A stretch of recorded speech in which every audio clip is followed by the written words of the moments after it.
According to the NME, a few years back, David Balfe allegedly invited his former bandmates and Liverpool cohorts to his celebrated house in the country, not to celebrate old times, but to usher them in and then show them a bank statement that proved that he had £2 million in the bank before throwing them off the premises. Oh my God.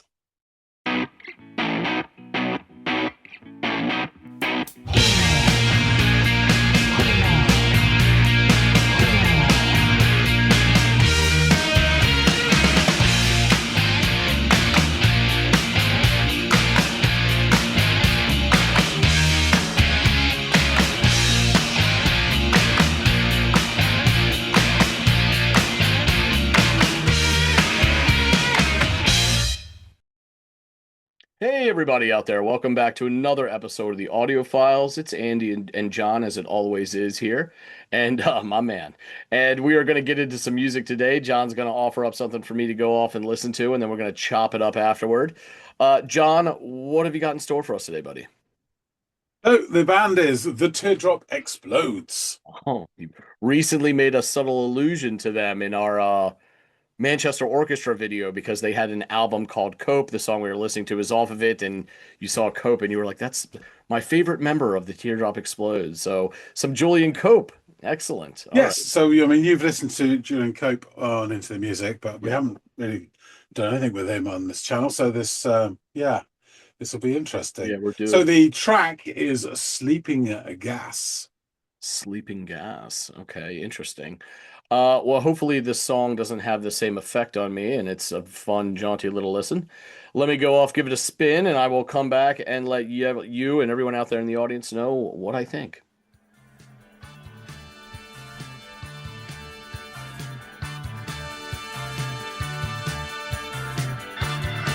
Horns.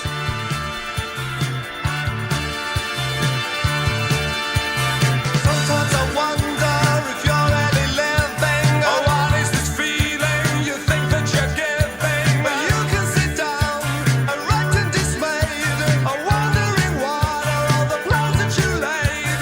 But you can watch Rhapsody turn into a serial. Oh, you can watch Rhapsody turn into a serial. You can watch Rhapsody. I don't know what he's talking about there.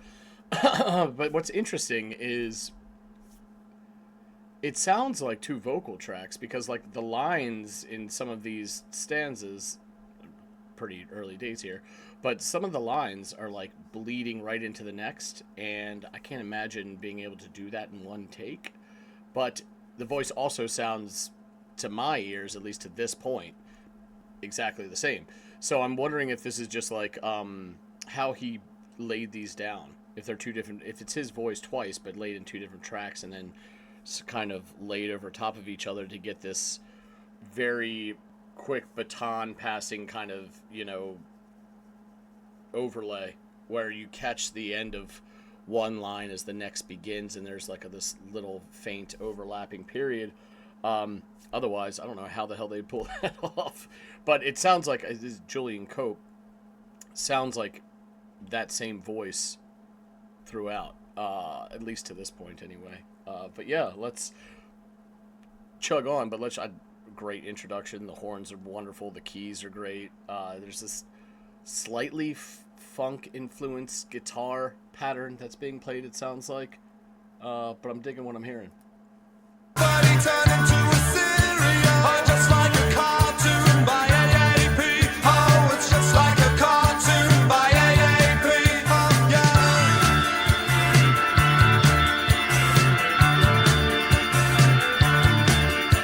Simple but effective bass.